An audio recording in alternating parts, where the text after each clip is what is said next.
iyi mwumva ni radiyo ijwi ry'Amerika ivugira i Washington DC mu kirundi n'ikinyarwanda. Mu Rwanda mutwumvira kuri FM 104.3 no kuri FM 88.8 na Venus. Ko mpuzamahanga mpanabyaha hategerejwe isomwa ry'urubanza rw'umunya-Uganda Dominique Ongwen wahoze ari umwe mu bayobozi b'umutwe w'inyeshyamba za Lord Resistance Army LRA. Uwo mutwe umaze imyaka 34 ushinzwe na Joseph Kony, ukavugwa ko wisha abantu bagera ku 600, abandi 4,000 bagatwarwa bunyago. U Rwanda ruvuga ko ruhangayikishijwe n'indwara ya kanseri y'ibere n'iy'inkondo y'umura zifata umwanya wa mbere mu guhitana batari bake. Bivuza bitinze, umuntu akagera kwa muganga ageze ku rwego rwa nyuma. Ntabwo abaturage bari bakangurirwa, bari banagira ubumenyi buhagije ku ndwara za kanseri, kuko ahenshi usanga bakizitiranya n'ibindi ndwara zitanabaho, ukajya kubwira bati ni ifumbi. Dr Jean Paul Barinda, impuguke mu by'ubuzima, akaba ashinzwe indwara za kanseri mu kigo cy'igihugu gishinzwe ubuzima RBC. Abarundi bahungiye muri Tanzania babyifuje bakomeje gufashwa n'ishami ry'umuryango w'abibumbye ryita ku mpunzi gutaha. Uyu munsi hatahutse abagera kuri 260, ariko bavuga ko ari amaburakindi n'akamara amazi basigaye baduha n'ibibazo. Nico gituma je nisemo kugira nte gutaha bivanye no mu Burundi. Mbona tumenga nta kigenda n'intwaro twahunze, mbona umenga ni kujya nyene. Nico gituma nashimye kuvuga tekana ntitemo nyene mwiyandikishe, kubera Tanzania ntabwo idukunda cyane. Abatahutse uyu munsi baturutse mu nkambi za Nduta na Mutenderi. Ayo makuru kimwe n'andi avugwa hirya no hino ku isi ni mukanya, mugume ku maradiyo yanyu. Duhere ku makuru avugwa hirya no hino ku isi mateguriwe kandi mugezweho na mugenzi wacu Aloise Bigirimana. Urakoze Veniste. Abasirikare ba leta ya Centrafrica hamwe n'ab'u Rwanda n'Uburusiya bayifashe mu mugongo mu rugamba barigaruriye igisagara gikomeye cyari mu minwe y'abaroberi. Firmin Ngrebada, umushikiranganji wa mbere, yavuze ejo kuwa gatatu ko igisagara ca Bosembele kiri ku birometero hafi 150 mu buraruko bushira uburengero bw'umurwa mukuru Bangi cyafashwe ku munsi wa kabiri. Bosembele niho imihari y'abaroberi yiyungiye mu runani yise Coalition des Patriotes pour le Changement, igiye ku murwa mukuru mu kwezi kuri 12 kuburizamwo itorwa ubugira kabiri rya Perezida Faustin Archange Touadera. Umunyamabanga mukuru wa ONU Antonio Guterres ejo kwa gatatu yasavye abategetsi ba Centrafrica gutanguza ibiganiro vya politike birimwo abatavuga rumwe n'ubutegetsi hamwe n'imihari yitwaje ibirwanisho itariko irarwana. Icegeranyo c'ishirahamwe mpuzamakungu ONU kivuga ko ibitigiri vy'abana bakorerwa ivyamfura mbi muri Sudani y'ubumanuko byagabanutse kuva mu 2018 hasinywe amasezerano y'amahoro, ariko ONU ivuga ko ivyo vyaha bikibandanya gukorwa. Iyi raporo ivuga ko ONU yatohoje ivyaha bikomeye vyakorewe abana 618 mu gihugu hagati y'ukwezi kw'indwi 2018 n'ukwezi kwa gatandatu 2020. Bimwe muri ivyo vyaha birimwo kwinjiza abana mu mihari irwana, kubica, kubafata ku nguvu, kugaba ibitero ku mashuri y'abana no ku bitaro, no kubima imfashanyo. Ariko iyo raporo kandi ivuga ko abana barenga 2,000 bakuwe mu mirwi irwana, haba mu gisirikare ca leta no mu muhari w'abaroberi SPLA-IO mu 2018 na 2019. Ikigega cha ONU cita ku bana UNICEF cyatangaje ko cyakoze amasezerano n'ikigo citwa Serum Institute cyo mu Buhindi. Ayo masezerano nayo guhingura umuriyaridi umwe n'umuriyoni umwe w'incanco zihingurwa n'amahinguriro y'imiti AstraZeneca na Novavax ku giciro c'amadolari 3 ku rucanco rumwe. Umuyobozi nshingwabikorwa wa UNICEF Henriette Fore yavuze ejo ku munsi wa gatatu ko iyi ari intango mu mugambi wiswe COVAX wo gufashisha incanco zizimbutse ku bihugu bifise amikoro make. COVAX ni umugambi urimwo ishyirahamwe mpuzamakungu ryita ku magara y'abantu OMS n'ayandi mashyirahamwe yiyemeje gushyigikira ibihugu bikenye kugira bironke izi ncanco. Umugambi COVAX uza umaze gutekanya gutanga miliyoni 100 z'incanco gushika mu mpera z'ukwezi kwa gatatu hamwe n'imiliyoni 200 gushika mu kwezi kw'indwi. Muri Leta z'Ubumwe za Amerika, Perezida Joe Biden ariko arasabwa n'abo mu mashyirahamwe aharanira agateka ka muntu gutangura gukora ibyo yemereye abamutoye bijanye n'ihinyanyurwa mu gipolisi hamwe no mu gisata c'ubutungane. Melanie Campbell arongoye urunani rw'amashyirahamwe aharanira agateka k'abirabure avuga ko akeneye ko Biden atangura gushira kuri gahunda yiwe ikibazo c'akarenganyo gafatiye kw'ibara ry'urukoba mu gisata c'ubutungane. Yiteze ko Biden azosinya itegeko rya perezida rishinga umurwi w'igihugu uzokurikirana ibijyanye n'ikoreshwa ry'inguvu zirengeye zikorwa n'abapolisi mu bikorwa byo gucungera umutekano. Urunani rurongowe na Leta z'Ubumwe za Amerika mu rugamba n'umuhari w'iterabwoba wa leta ya Kisilamu ejo ku munsi wa gatatu rwaremeje urupfu rwa Abu Hassan al-Gharibawi n'abandi barwanyi batatu. Ni mu gitero c'indege rwakoze mu burengero bw'umurwa mukuru Baghdad ku munsi wa kabiri. Umushikiranganji wa mbere wa Iraq Mustafa al-Kadhimi yatangaje ubwa mbere ico gitero c'indege mu butumwa yashikirije kuri Twitter ku munsi wa kabiri. Yavuze ko al-Gharibawi yari arongoye uwo muhari mu bumanuko bwa Iraq.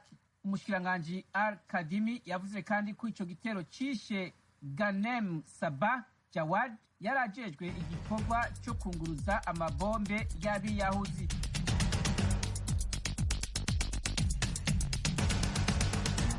Arakoze Aloyize Bigirimana tugejejeho amakuru avugwa hirya no hino ku isi.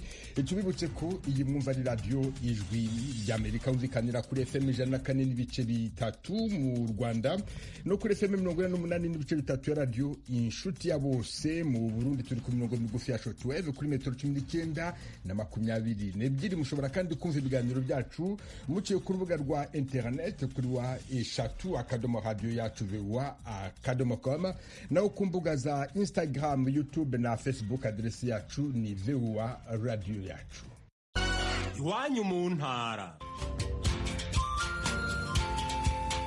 Tuyagire mwisanzuye kwijwi rya Amerika. Ni kuva kuwa mbere gushika kuwa gatanu kuva isaha 7 gushika isaha 7:30 z'umutaga. Iwanyu mu ntara, iwanyu mu ntara, iwanyu mu ntara.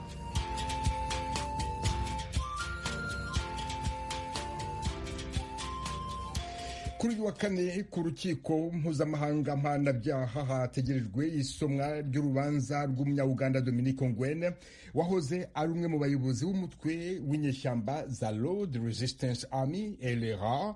Uwo mutwe washinzwe mu mwaka w'1987 na Joseph Kony ugamije kurwanya ingabo za Uganda mu majyaruguru y'igihugu. Ongwen wavukiye muri ako karere yatwawe bunyago nk'umwana akirwa mu gisirikare.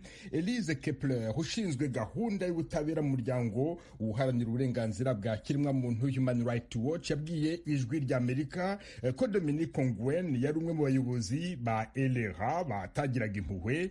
Yavuze ko uwo mutwe w'inyeshyamba zikorera muri Uganda, muri Central Africa no muri Repubulika ya Demokarasi ya Congo wishe abantu barenga 2,600 abandi 4,000 bagatwarwa bunyago.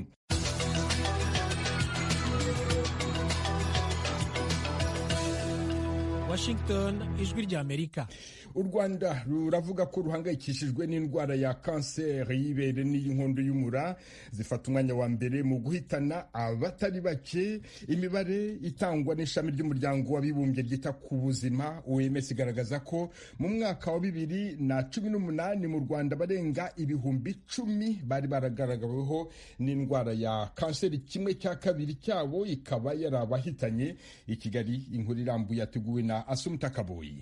tariki ya 4 z'ukwezi kwa kabiri buri mwaka isizihiza ububi bw'indwara ya kanseri. Dr Jean Paul Barinda, impuguke mu by'ubuzima akaba ashinzwe indwara ya kanseri mu kigo cy'igihugu gishinzwe ubuzima RBC, yabwira Ijwi rya Amerika ko kanseri y'inkondo y'umura n'iy'ibere zifata umwanya wa mbere mu Rwanda mu zihitana abatari bake. Abo bose bagaragarwaho kanseri bivuza bitinze, umuntu akagera kwa muganga ageze ku rwego rwa nyuma.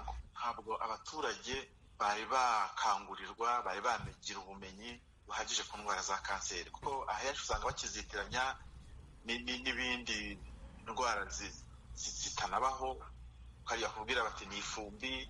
Tukaba turimo dukangurira abantu kubamenyesha ko kanseri ziriho, kandi ko kanseri yivujwe yisuzumwe hakiri kare, ikagaragara hakiri kare kuri rwa rwego navuze rwa mbere, ibasha kuvurwa igakira, cyangwa se ntizahaze umuntu uje ku rwego rwa gatatu cyangwa rwa kane. Madamu Charlotte ni umwe mu barwaye kanseri y'ibere, gusa akavuga ko yagiye kwa muganga atinze kuko atumvaga ububabare. Narwaye kanseri y'ibere mbimenya mu mwaka wa 2016. Nari nsanzwe numva agasonga kazaga rimwe mu cyumweru, akaza kuri irindwi sinyiteho. Hashize nk'amezi 5 mbona haje akabyimba kameze nk'akabuye gakomeye ku ibere, numva nabyo ntacyo bitwaye. Nagiye kwivuza, cya kibyimba kibyara ikindi, noneho kigera mu gatuza. Nubwo indwara ya kanseri zivurwa zigakira iyo wayirwaye bimenya hakiri kare, abarwaye kanseri bagaragaza ko imiryango nayo itabafasha kuko hari benshi bahita babaha akato. Iyo umuturanyi amenye ngo warwaye kanseri, no muri karitsiye aho ugenda baba bakurebera mu madirishya, bavuga ngo uriya muntu agiye arwaye kanseri, ageze buriya ntiragera mu mutwe. Ndetse ugasanga abantu bagiye bagukarata ko upfuye, wajya no kwipopesha ikintu bakakipima bumva neza uzapfa, bakabikubwira bati wese ko ejo uzapfa. Muganga Barinda asobanura ko u Rwanda rwafashe ingamba yo kuzaba rwaranduye kanseri y'inkondo y'umura kugeza mu mwaka wa 2030. U Rwanda rwatangiye gukingira abana b'abakobwa bafite imyaka 12 iyi kanseri. Nubwo leta yahagurukiye iki kibazo, hari ababyeyi bamwe batabyumva ndetse ntibakingize abana babo. Abasobanukiwe bemeza ko bitabiriye iyi gahunda hakiri kare. Uyu mubyeyi bavuganye n'Ijwi rya Amerika no mu karere ka Nyarugenge mu mujyi wa Kigali. Abakingije bose. Kwitabira gukingiza abana b'abakobwa nk'umubyeyi wumvaga bifite akamaro ki? Umvaga nyine bizabarinda kuzarwara kanseri y'inkondo y'umura. Bose narabakingije. Iyo tujya gukingiza nyine babaga bavuga ibintu byinshi bitandukanye. Hari n'ababyeyi benshi batabikoresheje, bajya ku kigo cy'amashuri cyane cyane ko ariho babikoreraga, akavuga ko ari gahunda ya leta yo kugira ngo bazabashe kuzabyara abana bakeya.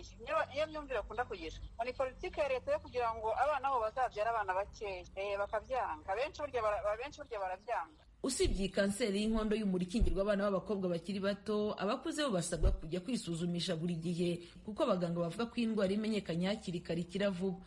Niyo mpamvu dukangurira ababyeyi bose n'abakobwa cyane cyane kuva ku myaka 30 kumenya kwisuzuma ibere. Cyane cyane tubabwira gufata iyo gahunda abakijya mu mihango bakabikora bavuye mu mihango, abacuze bakabifata itariki imwe mu kwezi akajya ashyiraho gahunda yo kwikorakora, n'iyisuzuma akagira icyo akeka kidasanzwe mu ibere ahite ajya kwa muganga. Icyo gihe aba hari amahirwe ko ashobora kuvurwa agakira.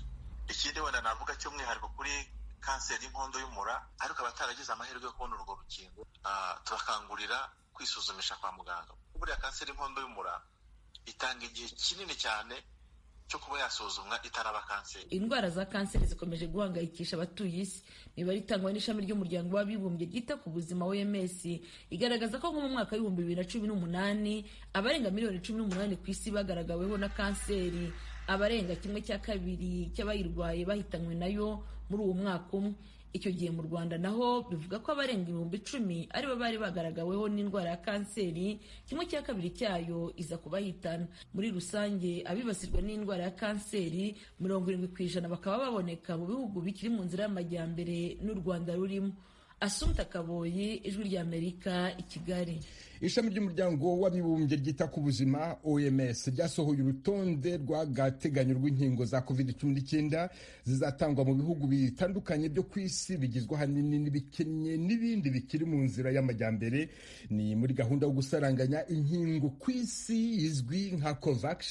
Mugenzi wacu Geoffrey Mutagoma yanyujije amaso muri urwo rutonde, aratubwira uko izo nkingo zizatangwa ahereye mu bihugu byo mu karere k'ibiyaga bigari. icyegeranyo cyashyizwe ahagaragara n'urwunge COVAX rwishyize hamwe gushaka no gusaranganya inkingo z'icyorezo cya COVID-19 kigaragaza urutonde rurerure rw'ibihugu bikiri mu nzira y'amajyambere byiganjemo ibyo muri Afurika no muri Aziya, nuko inkingo za COVID-19 zizasaranganywa muri ibyo bihugu. Mu bihugu byo mu karere k'ibiyaga bigari bya Afurika, Repubulika ya Demokarasi ya Kongo niza ku isonga mu kwakira inkingo nyinshi, ikaba yaragenewe izigera kuri 6,948,048.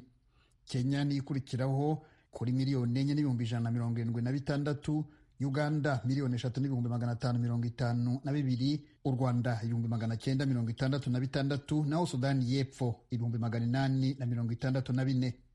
Uburundi na Tanzania ntibigaragara kuri iki cyegeranyo cyasohowe na gahunda ya COVAX. Nk'uko bitangazwa n'iyi gahunda yo gusaranganya inkingo, biteganijwe ko mu mpera z'ukwezi kwa gatatu izigera kuri 100,000,000 zakozwe n'ikigo Pfizer cy'Abanyamerika hamwe na AstraZeneca y'Abongereza zizaba zamaze gusaranganywa, naho kugeza mu kwezi kwa karindwi hazaba hamaze gutangwa izigera kuri 200,000,000. Urakoze Geoffrey Mutagoma. Mukomeje kumva ijwi ry'Amerika ivugira Washington DC mu Kirundi n'Ikinyarwanda.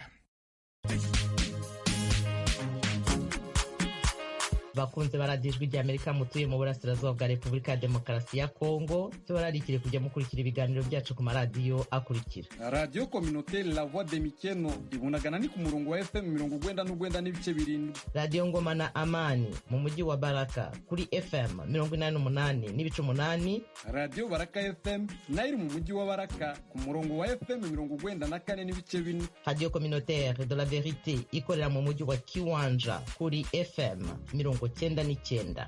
N'abadukurikira bari mu majyepfo ya Uganda mwakumva ibiganiro byacu kuri Radio Ijwi Riyobora Voice of Muhabura ku murongo wa FM 88.9. Ni Radio Ijwi ry'Amerika iminsi yose kuva kuwa mbere kugera ku cyumweru. Minisiteri ishinzwe iby'ubucuruzi muri Uganda yasobanuye impamvu zitandukanye zatumye ubutegetsi bugirana amasezerano n'igihugu cy'igituranyi cya Repubulika ya Demokarasi ya Kongo mu rwego rwo kubaka imihanda n'amateme muri icyo gihugu. Ibi bije nyuma y'aho abanya-Uganda benshi binubiye uwo mushinga. Inkuru irambuye twayiteguriwe na Ignatius Bahizi muri Uganda. Leta ya Uganda ikimara gutangaza ko igiye gushora umutungo ubarirwa mu mamiliyoni y'amadolari mu mushinga ifatanije na Repubulika Iharanira Demokarasi ya Kongo wo kubaka imwe mu mihanda n'amateme muri icyo gihugu, ntabwo abanyagihugu basanzwe aribo babyamaganye bonyine bavuga ko Uganda nayo itishoboye, ahubwo na bamwe mu bashinga amategeko ntabwo babyakiriye neza. Nyamara Minisitiri ushinzwe iby'ubucuruzi Emilia Chambade yasobanuye ko iki cyemezo cyagezweho ibihugu byombi bimaze gusuzumira hamwe zimwe mu nzitizi zibangamira ubucuruzi hagati y'abyo byombi. President Museveni President Tshisekedi basinkana era ne bongera okutongoza enkole. Ati Perezida Museveni na mugenzi we Tshisekedi bagize inama, nuko uyu mugambi baza kuwushimangira tumaze kumva ibitekerezo by'abacuruzi bacu batanze, bavuga ko ibibazo bahura nabyo cyane cyane ari iby'imihanda mibi, umutekano muke n'ibindi. Bavuze bati imodoka nini zitwara imizigo yabo zinanirwa kunyura muri iyo mihanda, zikagiramo ibibazo, bamwe bakanga ko imodoka zabo zambuka muri icyo gihugu, bigasaba abacuruzi kugera ku mupaka bagakodesha izindi modoka zo muri Kongo. Ubwo rero ibyo byose bigatuma batakaza igihe ku mipaka n'amafaranga arenze ayo bakabaye bakoresha. Hamwe urugendo rwagatwaye amasaha makeya rwatwaraga hafi icyumweru cyose. Tugambe ugeze kumara nakubiri umarayo wiki namba. Kuri Minisitiri Cyambade, Uganda niyo yiteze kuzunguka muri uyu mugambi kuruta Kongo kuko yohereza ibintu byinshi cyane muri icyo gihugu. Ibyo birimo imyaka n'ibikorerwa mu nganda, kandi ubucuruzi hagati y'ibihugu byombi buzamuka ku bice 9% buri mwaka. Ebyobusuubuzi bigenze byeyongera. Twali tutunda ebintu bya miliyoni 479 dola. Ati iby'ubucuruzi byagiye byiyongera. Mu 2016 twambukije muri Kongo ibintu by'imiliyoni z'amadolari 479. Mu 2019 ho twajanye muri Kongo ibicuruzwa bisagije gato imiliyoni 600 z'amadolari y'amanyamerika. Ubu nta nubwo twari twongeraho ibyo tumaze kugurisha muri icyo gihugu by'umwaka ushize. Ibicuruzwa twambutsa muri Kongo ubu bimaze kwiyongera kugera kuri 45%. nta kintu cyo muri iki gihugu haba mu bihingwa cyangwa ibikorano byo mu nganda kidafite isoko muri Kongo. Hari igihe numva abantu bavuga ngo mbese twe tuzungukira he kugira ngo dushore umutungo wacu muri Kongo, ahubwo ntitwe twunguka cyane kuruta abanyekongo. Kongo nta kintu giturukaho kiza ahangaha uretse imbaho nkeya hamwe n'ibitenge bikeya. teri nyonyo bintu bibana kakatale kafe. Minisitiri Cyambade yongeyeho ko 57% ry'ibikorwa by'ubucuruzi hagati y'ibihugu byombi bitagenzurwa n'amaleta yombi. Ibi akaba bivuze ko inyungu kuri ubwo bucuruzi ishobora kuzikuba kabiri iyo mihanda iramutse yubatswe n'ubucuruzi bwose bugakorerwa mu muco. Ikindi leta ya Uganda ivuga ni uko mu masezerano ibyo bihugu byombi byasinyanye harimo no guhuza urugaga rwa za gasutamo, kandi ibikorwa byo kuzubaka akaba byaratangiye ku mipaka imwe n'imwe nk'uwabunagana. Mu bindi Minisitiri w'ubucuruzi yatangaje ngo nuko mu gushishikarira isoko rya Kongo bitavuze ko baretse burundu amasoko yo mu bindi bihugu by'ibituranyi birimo u Rwanda. We as a Ministry of Trade, we work to broaden the market. Ati twe nka Minisiteri ishinzwe iby'ubucuruzi dushinzwe kwagura amasoko y'iki gihugu. Aho dusanze imbogamizi duhita dushaka ukundi twabyifatamo. Gufungwa kw'isoko ryo mu Rwanda ntariko konyine kwatumye dushishikarira amasoko yo muri Kongo, ariko nabyo byatanze indi nzira z'ukuntu ubucuruzi bwakorwa muri aka karere. Ariko nanone haracyariho ubucuruzi bugikorwa hagati y'u Rwanda na Uganda. Hari imodoka ziva hano zitwaye imizigo zambukira ku mipaka ya Kagitumba na Gatuna, nubwo hakiriho imbogamizi zitandukanye. There are a number of restrictions that are in place, but there are still trucks that are going across. Gusa minisitiri ntiyatangaje umubare w'amafaranga Uganda izashora mu kubaka imihanda muri Kongo cyangwa hazaturuka. Mu mwaka ushize Minisiteri y'Imari yabwiye akanama gashinzwe imari k'inteko ishinga amategeko ko yari ikeneye miliyoni zisaga 50 z'amadolari y'amanyamerika yo gushora mu gice cya mbere cy'uwo mushinga. Nubwo leta ya Kongo itari yagira ikivuga kuri uwo mushinga, ubwo impande zombi zahuriye i Kampala mu mpera z'umwaka wa 2019, Kongo yagaragaje ko yari ifite ibibazo irimo gukemura bitatuma ihita itanga umusanzu wayo. Ku ruhande rwa Uganda, avuga ku nyungu z'uwo mushinga ubwo yagezaga ijambo ku banyagihugu mu mpera z'umwaka ushize, Perezida Museveni yasobanuye ko iyo mihanda iramutse ikozwe yazafasha no gukemura ibibazo by'umutekano muke mu burasirazuba bwa Kongo.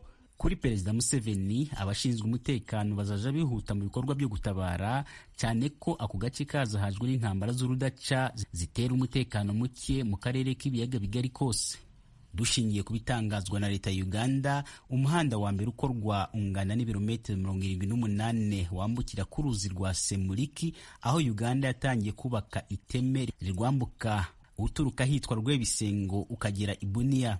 Uwa kabiri ni w'ibirometero 77 kuva i Kasindi kugera Mpondwe, n'uw'ibirometero 100 kuva i Bunagana Rucuro kugera i Goma. Umuhanda wa nyumungana n'ibirometero 758 uva i Bukavu ugaca i Goma ukaja i Butembo, Beni hamwe na Bunia. Ignatius Bahizi, Ijwi ry'Amerika, Uganda.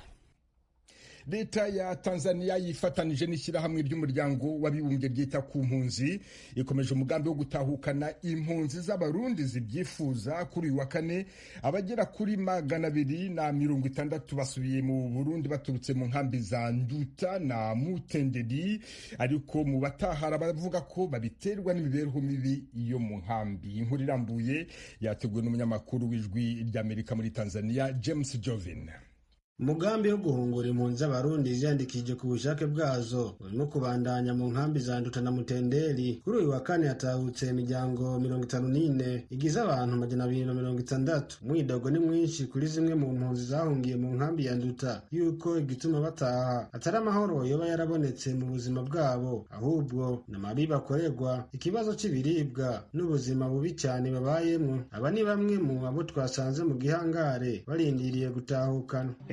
Bivanye n'uko Tanzania idufashe nabi ku bifungurwa, eka kuri n'akamaramazi basigaye baduha n'ibibazo. Nicyo gituma je mpisemo kugira nte gutaha. Bivanye no mu Burundi mbona umenga nta kigenda, n'intwaro twahunze mbona umenga ni kujya nyene. Nicyo gituma nashimye kuvuga tekana mpitemo nyene niyandikishe, kubera Tanzania ntabwo idukunda cyane. Aha mu nkambi ndabona ukungene Tanzania idufashe si nkuko tugomba. Icyambere na mbere nubanza kuvuga ni nkuko aha mu nkambi turavye udufungurwa turya batudaniye ifu riboze bakatudana ibiharage biboze. Ikindi nosubira nkavuga batubomoriye isoko, nta hantu tugenda gusuma, icyo dukeneye ntacyo turonka mu nkambi, tugiye dusohotse inyuma y'inkambi baca badufata. Rero ibyo bintu twashobora kubyihangana, bora dusubire mu gihugu twavuyemo tugapfira iyo nyene. Abarimo gutahukanwa nabiyandikishije kuva mu mpera z'umwaka uheze, ishyirahamwe ry'abimukira IOM ryo rikora uwo mugambi. Impunzi z'abarundi zibona yuko uwo mugambi ukorwa buke buke cyane kubera ubuzima bubi, abandi bariyomora bagatorokera mu yandi makambi y'impunzi ari mu Rwanda, mu Bugande no mu za Kenya. Urumva hariho n'abantu benshi bakora baba mu ikambi batoroka bagenda baja ahandi mu ntumbero y'uko adashobora kumenya ati none twohunguka hoho tuzoshikira hariya dushikira mu bibazo, kuko kuco mu wese yahunze ntikirahera. Amaze kubona ko kitarahera aca afata ingingo yo kuyomokera, bamwe bakaja mu Rwanda, abandi bagenda muri Kenya, abandi mu Buganda. Urumva abandi bakemera kuja hiyo hagati mu gihugu ca Tanzania gupagasa, urabafatirwayo bakakubitirwayo bakamugazwayo biki. Urumva ko ari ibibazo cane bituma abantu batoroka amakambi bagenda kumva z'ubuzima bubi cane bugayitse kabisa bubi. Hariho n'igihe ahunguka atafise ashikira, none akavuga ati none ino ndabuze ho njyama, nahariya nuko nyene agapfa kwiyahura nk'uwiyahuye nyene, agapfa kugenda uko nyene. Niho benshi wumva baca bagaruka kubera basanze atabari bushikire, kaja mu bindi bihugu, kandi no muri ivyo bihugu hari igihe badashikayo canke bagashikayo nta nuko baba bazi ibihari gutyo, nukubera nugufa nyene guta umutwe bakapfa kurondeza. Izo mpunzi zirimo gutahukanwa zifite ico zisaba leta y'u Burundi. Ico dusaba nuko umutekano wacu nyene nkuko dutashe kandi ico twahunze ataco kirahera. Ndabona kumenga ni hatari, ahubwo leta yoba ya Evariste izirafata ibwiriza abantu ko boza barabana neza n'abahungurutse, kugira ngo turabe ko twofashanya kurondera amahoro n'ahataye ariho. Nta kundi kubera ugume muri Tanzania naho dusubiye mu Burundi ni kujya nyene. Tanzania ntidukeneye, ntabwo na leta yananiye y'u Burundi ntabwo mbona umenga irahumuriza abanyagihugu bato bato. Mu bitigiri vya nyuma vyatanzwe na ASER, impunzi z'abarundi zisigaye mu gihugu ca Tanzania zirenga gato ibihumbi 150. Mu nkambi ya Mutenderi hasigayemwo abarenga gato ibihumbi 27, Nduta barenga gato ibihumbi 70 na Nyarugusu ibihumbi 50. Kuva mu nkambi ya Nduta iri mu gihugu ca Tanzania, James Jovini kubw'ijwi rya Amerika. Umuyobozi w'ishyaka ritavuga rumwe n'ubutegetsi bwo mu Burundi MAP Burundi, Emery Pacifique Yigiraneza, kuri wa kabiri yari yavugiye hano ku ijwi rya Amerika ko impunzi zidakwiye kotswa igitutu ngo zitahe zitabishaka.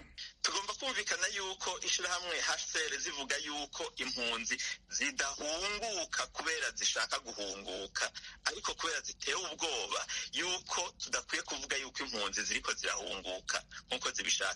Ico ni ikintu gikomeye cane.